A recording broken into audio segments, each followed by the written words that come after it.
Be trapped here forever if we don't. Okay, what is the purpose of a square root? To make the number smaller. Make the number smaller, but I could do that through division. What's the difference between division and radicaling? It simplifies it. It doesn't square it. What does it do? Take away the square. It unsquares it. It takes away the square. It cancels out the square. So what a radical does, like if we have root 49, what's the square root of 49, everybody? 7. So what it does is it tells you the factor that can be multiplied by itself to go back to the thing under the root sign. We know 7 times 7 equals 49. So if you take the root of, let's do the root of 3. That one's not as nice. What's the root of 3? Get your calculators out.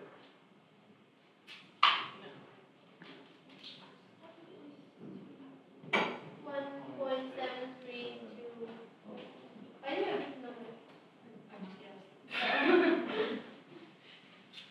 So that's a square root of 3. It's an irrational number. Pi is also an irrational number. What's irrational number? What is the definition of that? Not a whole number. Definitely not a whole number. Never ending. And it never does something else.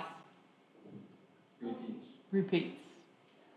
So what we find are these decimals that go on forever. In grade 12, we're going to end up leaving them as radicals. We're going to work more with root signs because this is more accurate than this. This is your calculator's rounded answer because there's more decimal places after that 8. But if I take this number and I take 1.732, all those numbers, and times it by itself, or I go through the act of squaring it, I should go back to 3. So if I take the number in my calculator and I say, okay, I'm going to square that, it's going to take me back to 3. So the idea is with a square root, it's giving us 2 factors that are exactly the same that go back to your radicand. If I'm doing a cubed root, what does a cube root do? 3. So it's looking for the 3 factors that are all the same that multiply back to the radicand.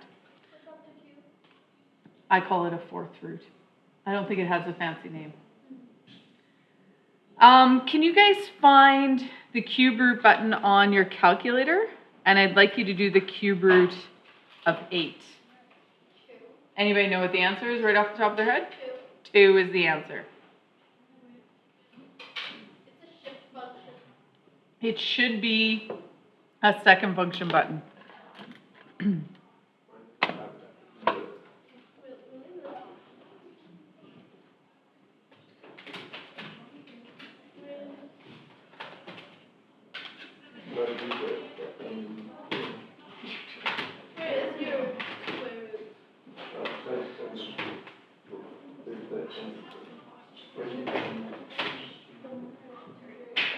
I do not know your calculator for lots. Mine's so much easier.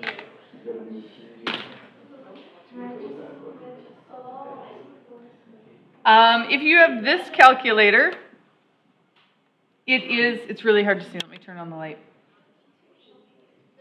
It's right above the exponent 1, and it's an x. It's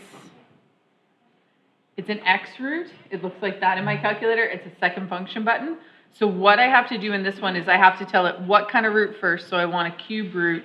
Then I do second function, that button. And then I'm going to put in 8. And it's going to give me an answer of 2. This one has the same thing. It's the x root. It's kind of hard to see. It's right there, the x root. Some of you will have a cube root button. My graphing calculator, it's in the worst possible place.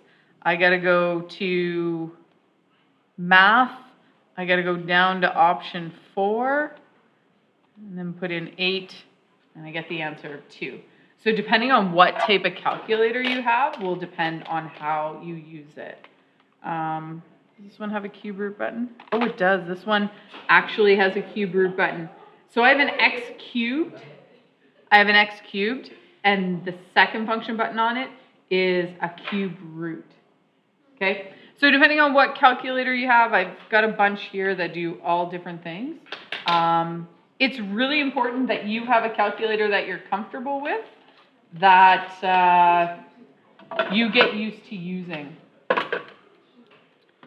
Okay, so if we break that down, the answer is 2. So what that means is 2 times 2 times 2 goes back to the radicand. What if I had a 15th root? It would mean that I have a factor times by itself 15 times. So this is telling me I need to times 2 by itself 3 times to get back to 8. So that's the purpose of a radical. I don't know if it's a definition of a radical, but that's what it actually does. So I was using some words there. Radicand is the thing under the root sign. The type of root it is, we call that the index. And then all of them will have a radical symbol. I see this. Maybe that's not the best one. See, I'm having a hard time. I see this a lot as a cube root, and that's not correct. That is 3 times by a square root of x. If you want it to be a cube root, the index sits at like the check mark of the root sign. And I only say this because I'll mark this incorrect, right? If you're trying to tell me that. So if you are a messy writer or you're a big writer, I found people who write really large also struggle with this. But so your index sits right at the check mark and it should be small. Okay, like radicals. You guys learned this all in grade 10. This is just a review of grade 10. What do like radicals need to have? Same index. So they need to have the same index. And they need one other thing.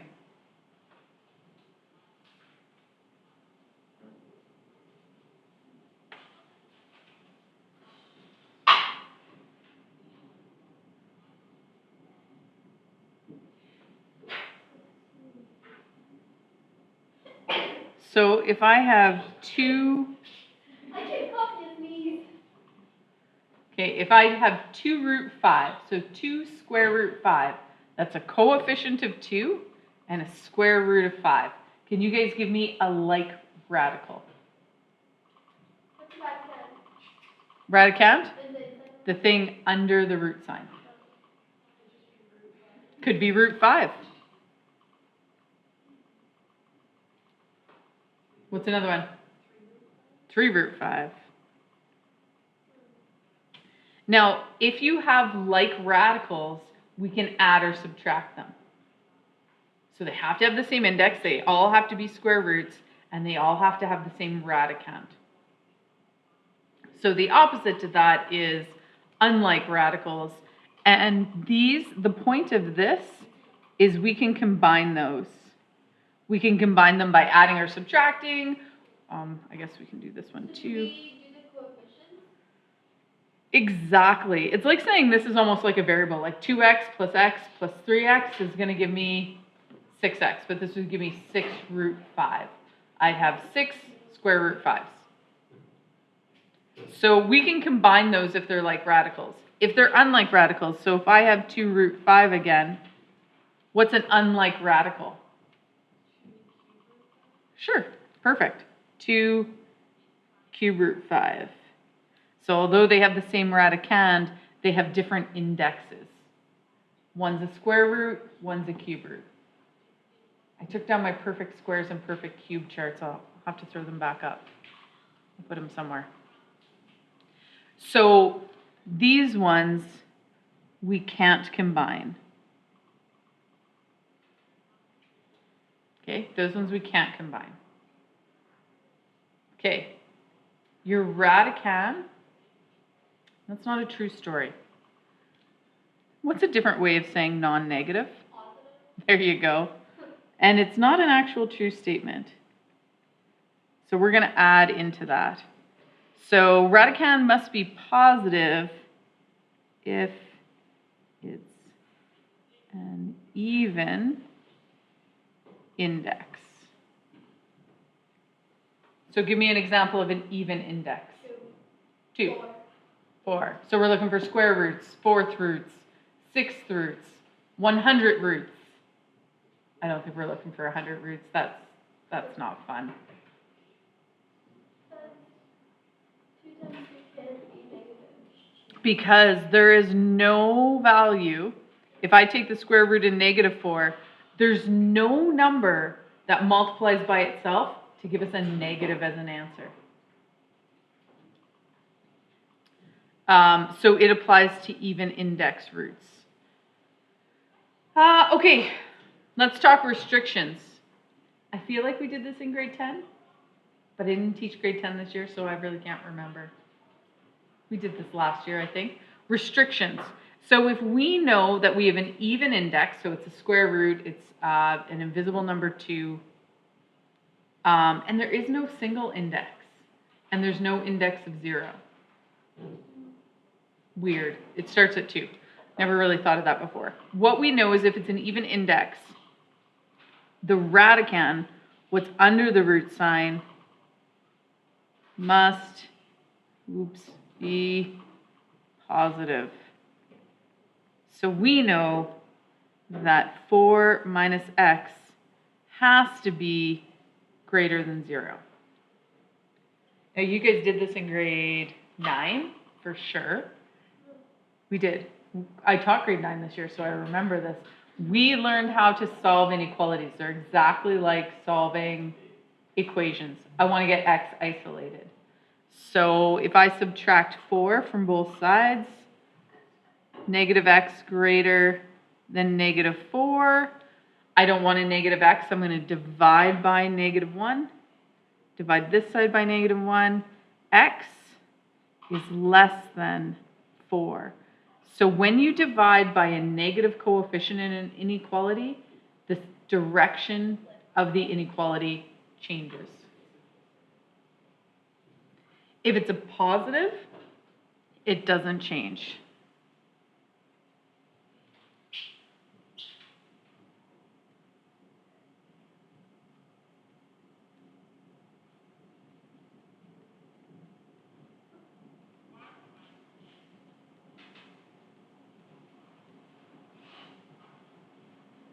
I can use y there. Inequality switches direction.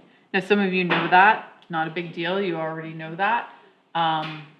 So the restriction on this is x has to be a number less than 4.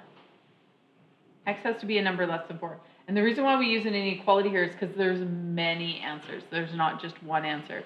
There's many answers. Can we take the square root of 0? Yeah, no. What is it? 0. You are correct. It is 0.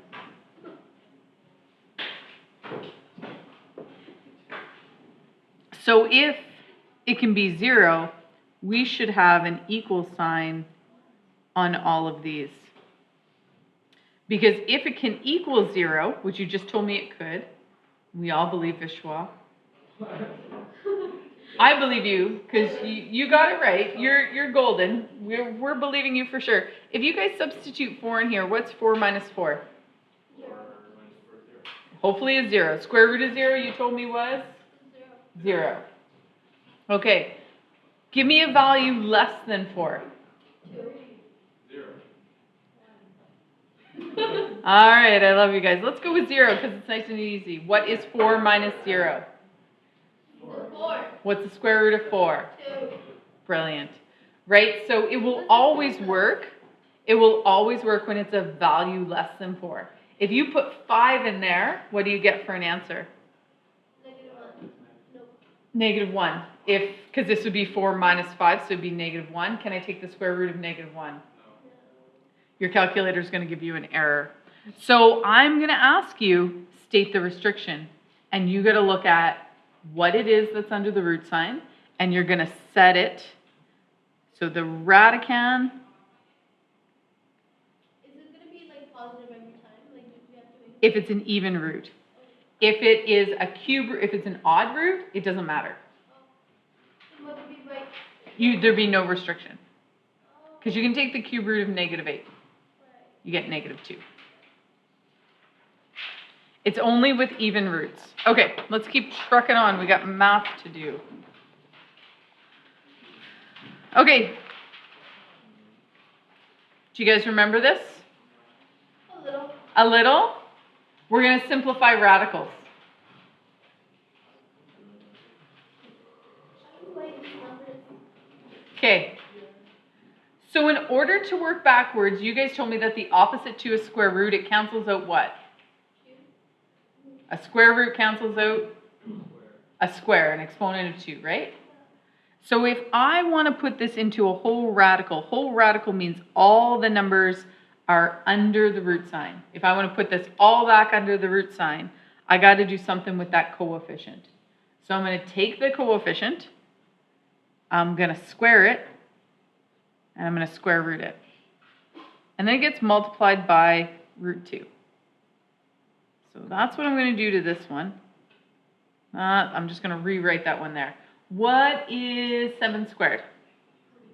49. Good job, everybody.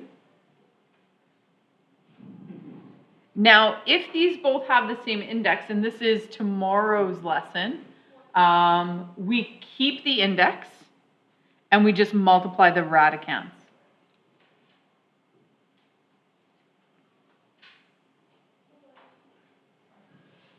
Okay, you know you've done it right if, get your handy dandy calculator out.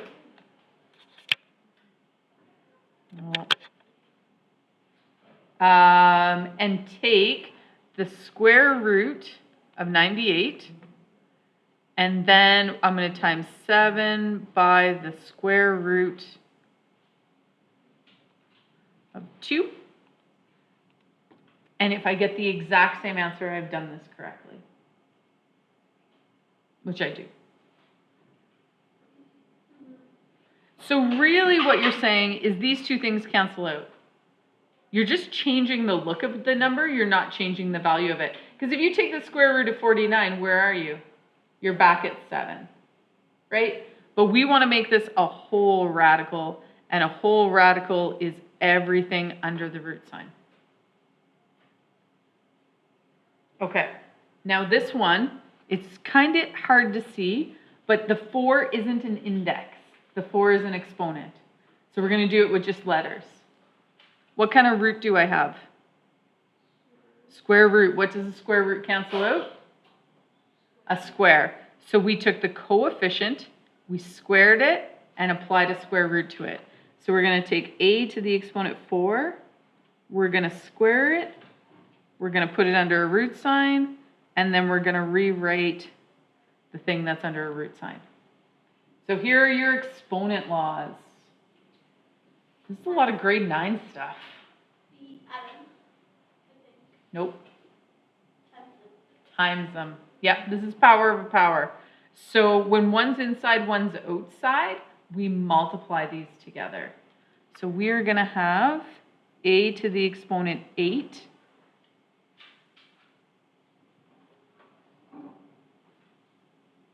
What's the exponent on this a? 1. The invisible number 1. So now we have it. Mm-hmm.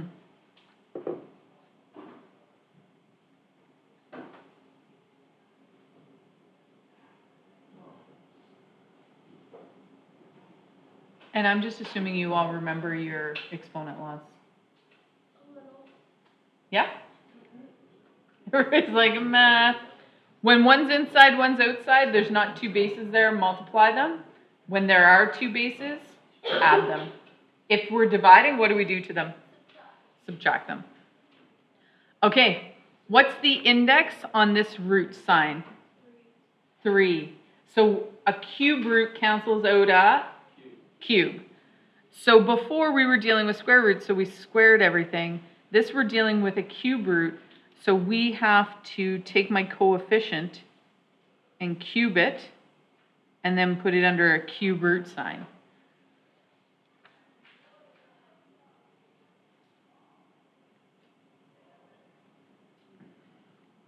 Lots of people forget this step. Notice how I put my coefficient in brackets because there was two parts to it. There was the 5 and there was the b. You're cubing both of those. This one? Nope, because we're just rewriting it from the question. We're just rewriting that one from the question. Okay, so really what this means is I'm going 5 cubed, b cubed. So what's 5 cubed? 125. B cubed is just b cubed.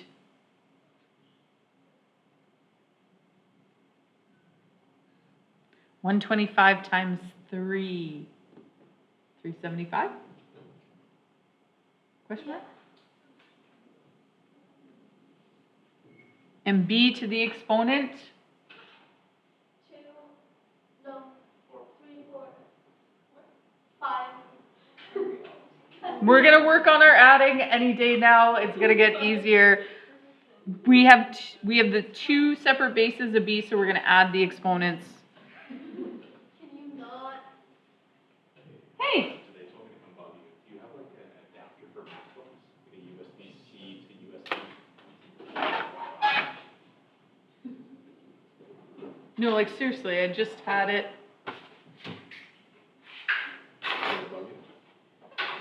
I don't know what I did with mine. Okay, if you go downstairs to my office desk and you are sitting at my desk, you're looking out the door, there's one sitting right on the left-hand side of my desk. It's kind of a disaster, but look, it's a gray one.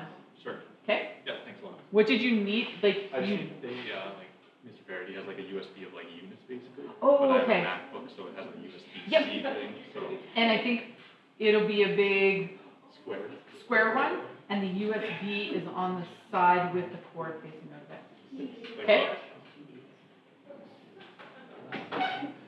Can you not? Okay. Bye. Okay.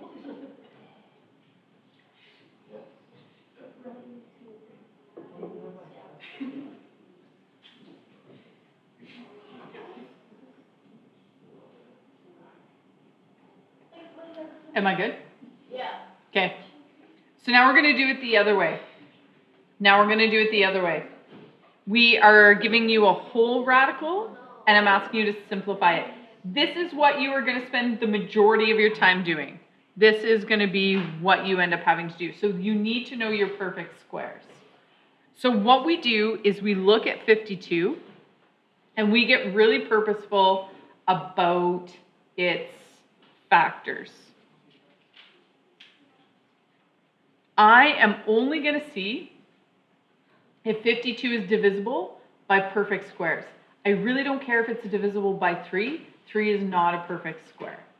So I know my first perfect square is 1, and that definitely works.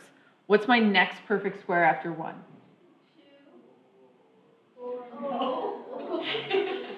Okay, 4. And we know 4 goes into 52. It actually works out here. 13. What's my next perfect square? 9. Does 9 go into 52? No. No. Okay, does 16 go into 52? No. So what we're looking for is we're looking for our largest perfect square that divides evenly into it. I know that I'm stopping here because what's 13? What kind of number is 13? It's a prime number. There are no other factors other than 13 and 1. This can't break down any further. So we would take the square root of the perfect number times by the square root of the non-perfect number. We're going to actually simplify this to 2. Are you guys, Katie? Like now you're going to be on the video. It's not you? Okay, so we always lead with our perfect square because we can actually square root it. The square root of 4 is 2. And this is how we'd simplify it. And you're done. Looks super easy. Okay, let's try this.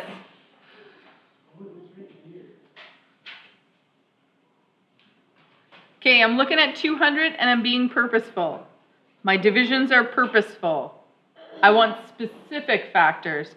I know 1 in 200 will happen. What's my next perfect square?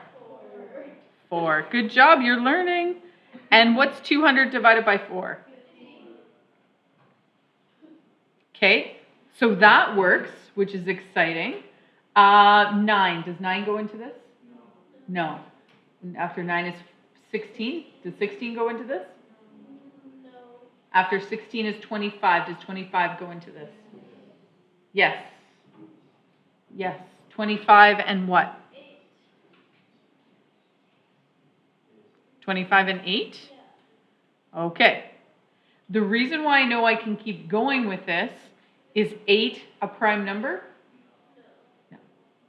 Okay. After 25 comes 36. 49? 49, 64? 81?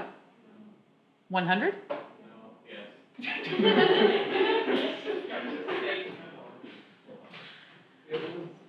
I know I'm done. I know I'm done looking for factors because this is a perfect square, but this one is prime. All right, so please note that we have 1, 2, 3, 4 perfect squares that will go into it, but the one that I'm going to use is my largest perfect square. So I'm going to use that 102 combination there. So I lead with my perfect square. What is the square root of 100?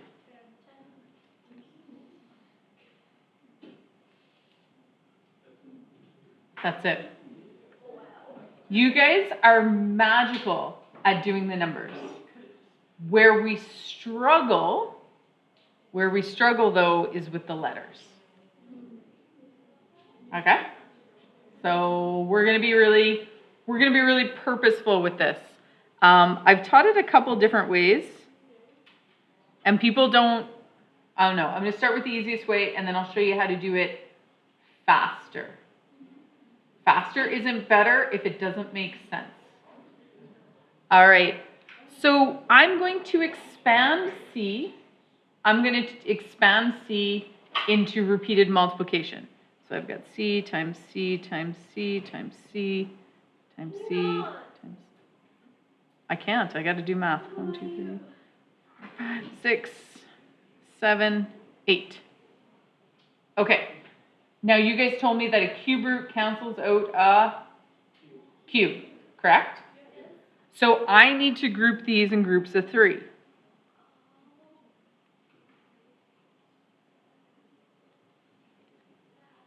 Everybody with me so far here? So I'm going to take the cube root of C cubed times by the cube root of C cubed times by the cube root. How many C's do I have here? What is the cube root of C cubed? C.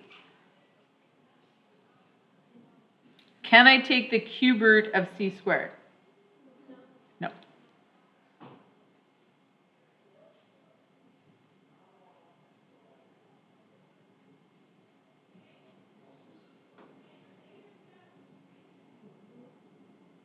Wow.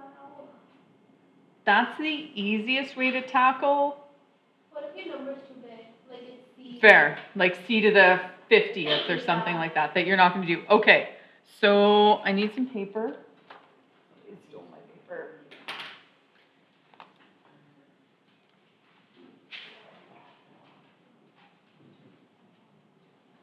All right. So what I'm going to do is I'm going to break down the exponent of 8. Now, when I multiply, see, when we have a base, I'm going to break it down into something, the exponents have to add together to get to 8, not multiply. So what number, if we were looking at numbers that make up 8, that add to 8, how could I break that down? I could do 1 and 7, right? I could do 2 and 6. I could do 3 and 5. I could do 4 and 4, right? Those would be my combinations that I can do. I want to pick the biggest number that's divisible by 3. The reason why it's divisible by 3 is that's my index. So I'm looking at this. Ooh, sorry, that should be a 2. So the cube root of c to the exponent 6, you just divide these. So that would be c squared, and then I'd be left with cube root of c squared. Do you guys remember rational exponents?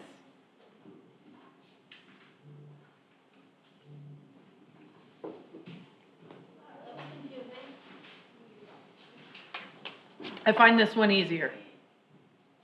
I find doing it this way easier. Because really, this is c to the exponent 6, is it not, if I combine those two? Well, what if the number's like C to 25? Okay. So, am I square rooting it? What am I doing to it? It's the same question as the top one. Yeah, let's square root it. Or no, 3 root. Okay. All right, so if I'm breaking down the 25, I'm going to look for numbers that are divisible by 3. So what's the highest number divisible by 3? It's 24, right? Oh, that comes under 25, yeah. So I would have c to the exponent 24 plus c to the exponent 1. I know, and this is why we do it the other way. I agree. This way it gets a little bit confusing, but do you guys remember switching radicals to exponents? We did that in grade 10. Yeah. So for this way, are we just finding the biggest number that will go under the c exponent and which is divisible by 3? Mm-hmm. So we're just going to factor of 3. Yeah, but you're looking for factors, a number that's factors of 3. Okay. Right? But we have to add these to get to 25 because that's the rule for exponents. Because we should be multiplying those underneath, not adding them. We'd be adding the exponents. But this is probably the easiest way to do it for right now. So this one's a combination of letters and numbers. The 48, what's 48? 48. It is 48. What are the factors of 48 with the largest perfect square in them?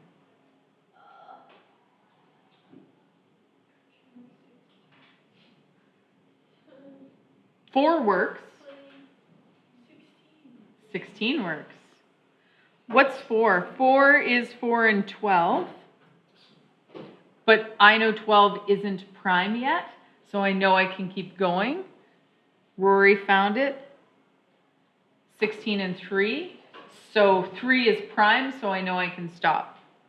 Now let's talk about y to the exponent 5. All right, so let's put some stuff under the root sign. I'm just going to switch colors here. So we know we have 16 times 3 times y by y by y by y by y. I'm running out of room. How many am I grouping together this time? 2, because it's a square root, right?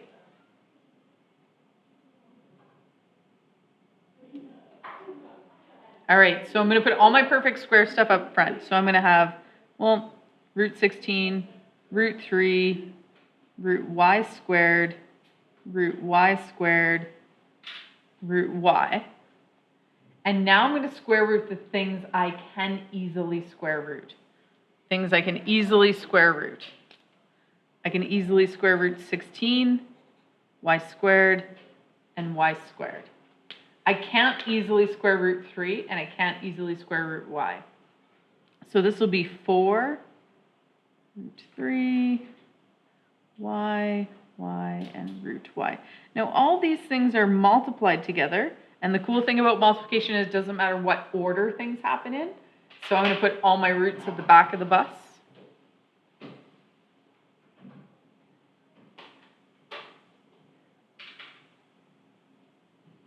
So this will be 4y squared times root 3y. Now, did I need to write this line? Probably not, but it helps my brain keep it organized. Kelly, and how does doing this much math help us though? Like from changing into that simple number to changing to this simple number, how does that help us? That's a good question. So what happens is when we get things like root 3 or unknowns that we can't actually do the roots of them, like we can't do square roots, we still want to be able to work with those numbers. So in grade 12, when I take your calculator away, you're going to be able to combine like radicals by simplifying them and making sure they are alike. Okay? So it's a way of working with really ugly numbers that makes it a little bit nicer. Okay. Here's the deal. Do you guys remember rational exponents? Rational exponents? What are you saying about this class, Rory? She didn't make You were going to get kicked off the island. Voted off. If you guys remember from grade 10, if you have a fraction, when I talk about rational numbers, I'm talking about something as written as a fraction. So the denominator tells me what kind of root I'm dealing with, and the numerator tells me my exponent. So I don't know if you remember that from grade 10, but we did do some stuff with that. So if we were to change this, this would be the cube root of 9 squared.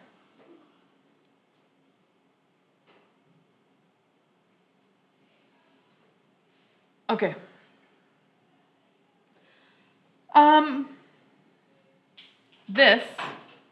The easiest way to do this, ladies and gentlemen, you have your calculators. Put them into your calculator and order them. But when you write them out, you need to put them back into the original form. So we're going to go through and we're going to do these.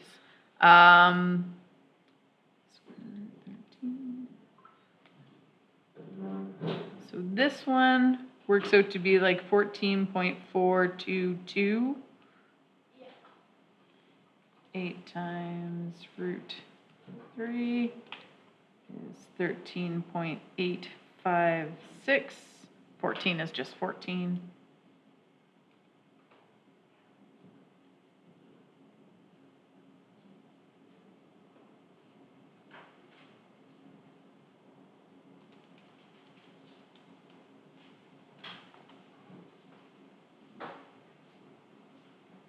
Okay, so we're going to order them from smallest to largest. So when we do this, we just have to put them in their original format. Like we've got them here. This is a pretty straightforward question. Super easy to do. I'm going to rely on my calculator a lot for this. But then when I put them back in order, I need to use the original format. So that one's done. What's next? 14. And then I have 10 root 2.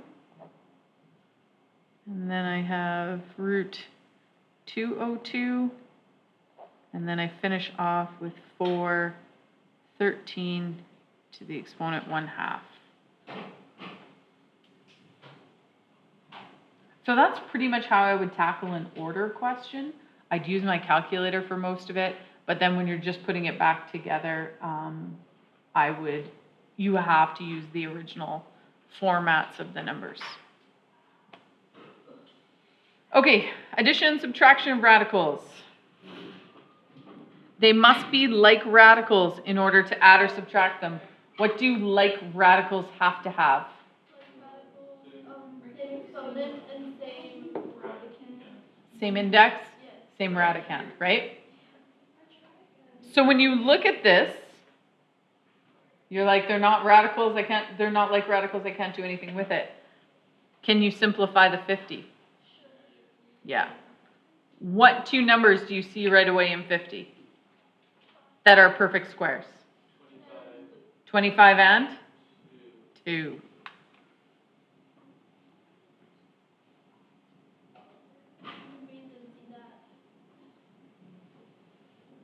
Square root of 25 is 5.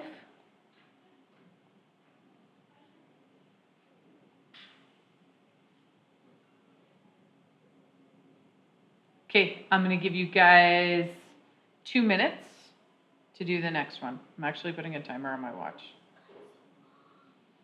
2 minutes is long? Okay. 4 minutes.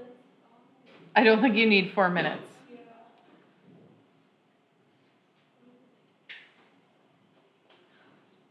And the more you know stuff about numbers and how they're made up, the faster this will go.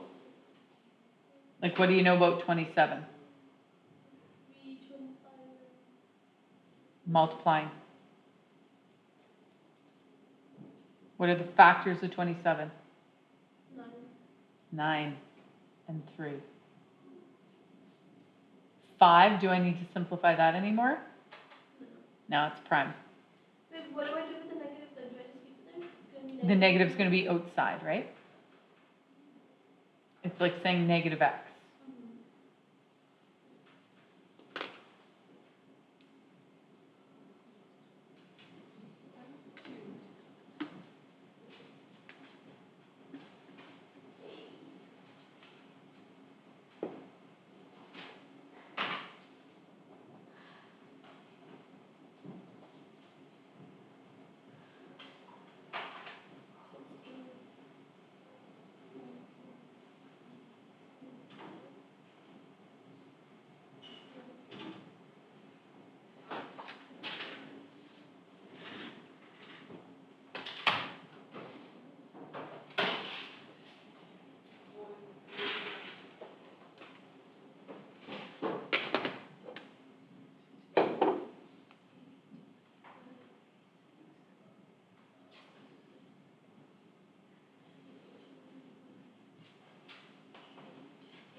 Yeah, in my first number is gonna be 3 with square root 3, square root 3. But then my second number is 3 and square root 5, which I can still not add them.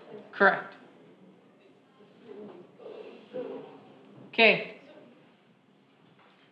That's what I did.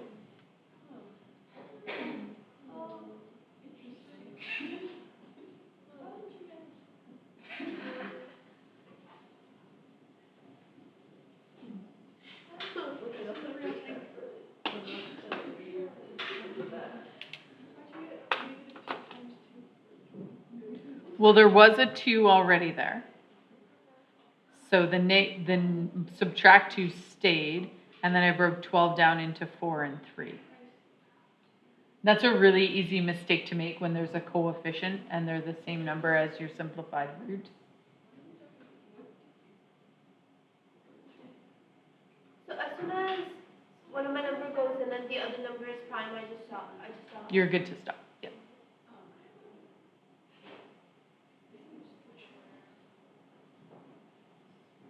So I guess my question is, is, were you able to find the perfect squares? Kind of. Was 80 tricky? It was 4 and 20 where I went first. And then I broke 20 down into 4 and 5. Like when I look at 80 in a factor tree, oops, 4 and 20. And then, okay, I know I want to stop here because that's a perfect square. And then I'm going to break this 20 down into 4 and 5. What's 4 times 4?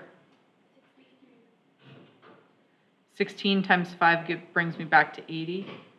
5 is a prime number. So when I'm, like, sometimes I'm not able to pull out the biggest perfect square, but what I can do is pick out the most obvious one. Like for me, 4 and 20 made the most sense. And then I was able, 20 is a little bit nicer of a number. I can break that down even further. Have you guys done factor trees? Yeah, they're super handy if you're familiar with them to break numbers down into parts. Okay, but that's it. That's all.